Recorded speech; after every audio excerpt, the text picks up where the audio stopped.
Assalamualaikum warahmatullahi wabarakatuh.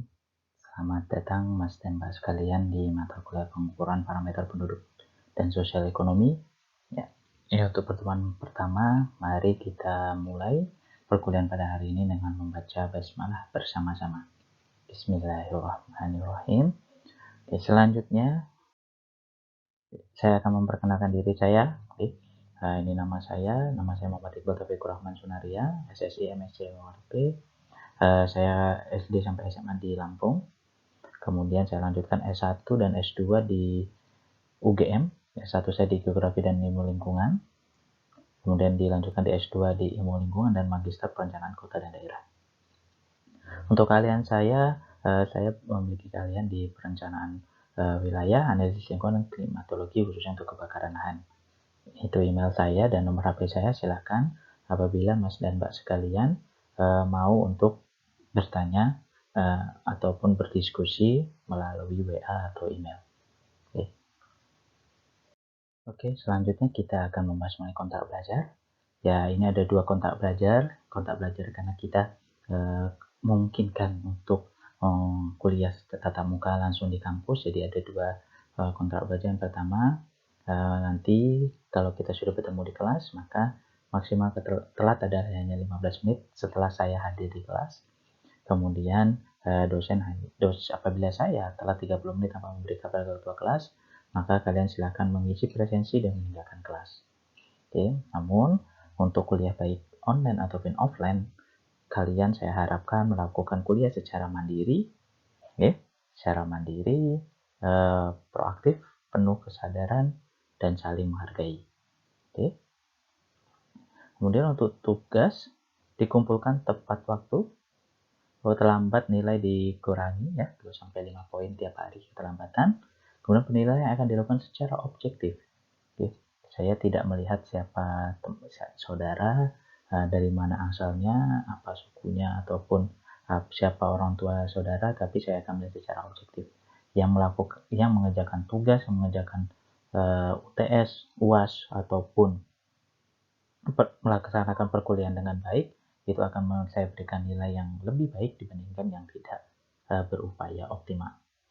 Kemudian di kuliah saya, plagiat dalam bentuk apapun akan nilai akhir D.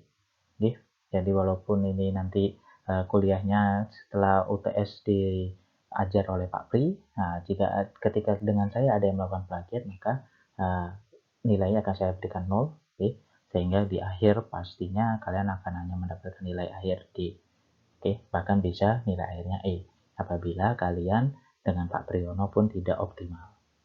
Kemudian titik presensi, nah ini itu nanti kalau kita offline, nah ini tidak titik presensi, nilai akhirnya D, dan termasuk tidak bisa ikut ujian jika kurang dari 70% dalam pertemuan. Oke. Nah, ini jadi yang dua ini apabila kita nanti kontrak ini berlaku apabila kita bertemu secara offline di kampus. Nah, untuk penilaian seperti ini, jadi ada 3 bagian, tugas, UTS, dan UAS. Untuk saat ini saya, Pak Priyono, dan Pak Choyrul Amin, Pak Coy, itu sudah memiliki kesepakatan bahwa kurang lebih nilainya nanti seperti ini.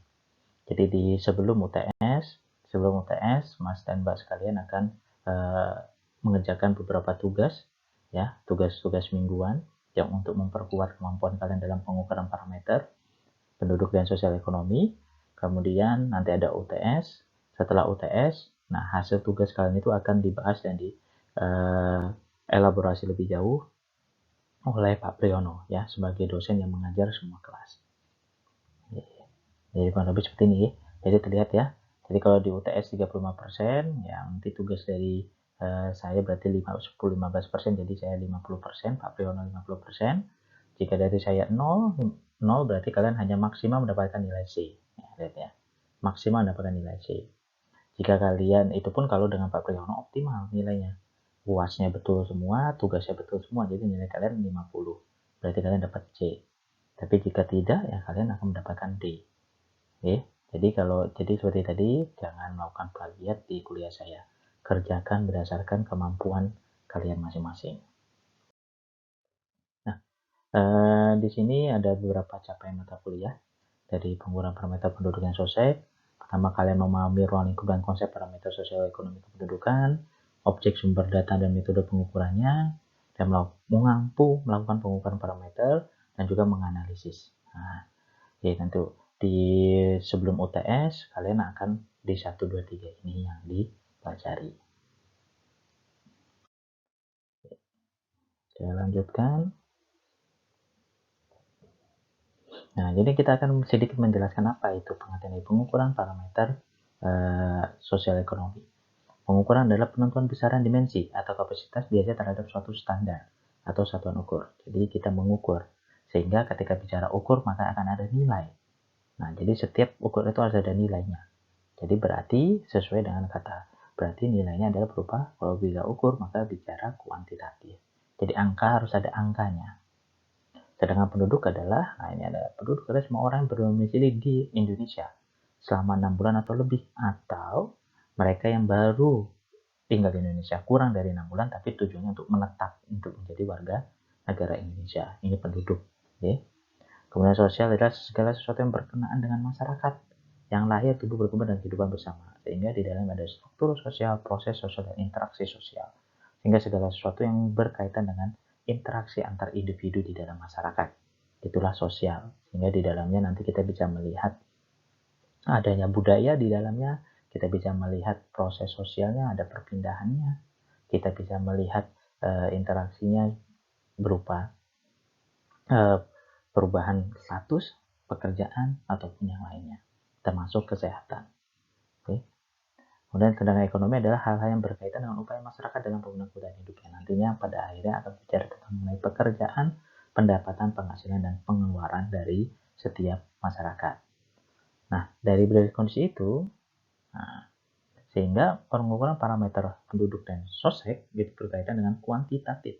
Jadi bagaimana angka-angka dari informasi yang kita dapatkan ataupun dari pengolahan data yang kita dapatkan atau pengukuran langsung yang kita dapatkan mengenai kependudukan, sosial, dan ekonomi masyarakat. Oke, kurang lebih seperti ini yang kita akan pelajari. Nah, pembelajarannya apa yang dilakukan dalam kuliah ini? Kita pertama adalah memperoleh data. Nah, di dalam kuliah ini kita memperoleh data yang berupa data-data sekunder. Ya. Jadi data-datanya dari data-data sekunder yang sudah tersedia di internet, ya, di BPS. Kemudian setelah itu kita lakukan perhitungan, ya, karena kita ukurannya adalah pengukuran sehingga kalian lakukan perhitungan, bisa jumlah, proporsi, rasio, dan tingkat. Setelah itu disajikan hasilnya, jadi datanya itu juga disajikan, tidak hanya dihitung nilainya, tapi juga hasilnya, perhitungan maupun data mentahnya itu disajikan dalam bentuk tabel, grafik, dan peta. Setelah itu kalian mendeskripsikan data, jadi datanya dan hasil itu dideskripsikan apa hasilnya, sesuai dengan apa yang kalian dapatkan. Kemudian setelah itu, data-data itu kalian akan analisis. Ya, analisisnya bagaimana menganalisa hasil data atau hasil perhitungan. Oke, kemudian setelah dianalisis, apa kesimpulannya dari hasil atau data yang kalian miliki. Oke, nah, 1, 2, 3, dan 4 ini akan kita pelajari sebelum UTS dan kemudian akan dilanjutkan oleh Pak Priyono untuk menganalisis dan mensintesa hasil atau data. Oke. Nah, ini berkaitan dengan sumber data tadi, sumber datanya sudah ingat ya, di demografi. Ya, karena kita demografi berkaitan dengan apa yang kita pelajari saat ini. Jadi sumber datanya ada sensus, legislasi, dan sudut penduduk. Jadi silahkan dibuka lagi materi mata kuliah demografi atau geografi penduduknya. Nah, sehingga data-data ini sudah tersedia secara online di BPS wilayah masing-masing. Jadi nanti kalau kalian nyari di Google, tulis saja BPS Kabupaten Surakarta, Kota Surakarta misalnya, atau Kabupaten Klaten, Kabupaten Wonogiri, dan seterusnya. Nanti kalian akan mendapatkan websitenya. Hingga kalian klik, nanti kalian akan bisa mendapatkan data-data di wilayah kabupaten kota tempat kalian tinggal. Oke, jadi kalian bisa mencarinya di sana. Oke, itu atau jika kalian ingin mendapatkan data secara primer, kalian bisa mendatangi BPS masing-masing. BPS masing-masing untuk mendapatkan datanya langsung di lokasi, itu data sekunder, tapi kalian dapatkan langsung ke lapangan, atau kalian melakukan sensus atau survei penduduk langsung di wilayah kajian kalian. Oke. Jadi untuk kuliah ini kalian masih diberikan untuk mendapatkan data secara sekunder. Nah, untuk relevansi mata kuliah. Nah, ini relevansi mata kuliahnya. Jadi untuk mata kuliah ini dengan mata kuliah dasar itu ada 4, yaitu demografi, geografi penduduk, geografi ekonomi, dan statistik. Nah, kalian semua sudah mendapatkan ini. Dan mudah-mudahan sudah lulus semua ya nilainya untuk 4 mata kuliah ini. Nah, kemudian mata kuliah 4 ini kemudian dilanjutkan dengan mata kuliah lanjut, yaitu pengukuran parameter penduduk, sosial, dan ekonomi yang sedang kalian jalani sekarang. Setelah itu, setelah kalian dari kuliah ini, kalian akan gunakan hasil mata kuliah hari ini, perkuliahan pengukuran parameter penduduk sosial dan ekonomi, sebagai mata kuliah dasar untuk kuliah praktek, yaitu KKL 3, yang semester ini juga kalian laksanakan. Nah, selanjutnya dari mata kuliah ini, ya, termasuk praktek di KKL 3, itu kalian terapkan hasilnya, prosesnya, caranya itu ke dalam mata kuliah terapan, yaitu di perencanaan dan pengembangan SDM, ya, dan juga analisis kota dan daerah.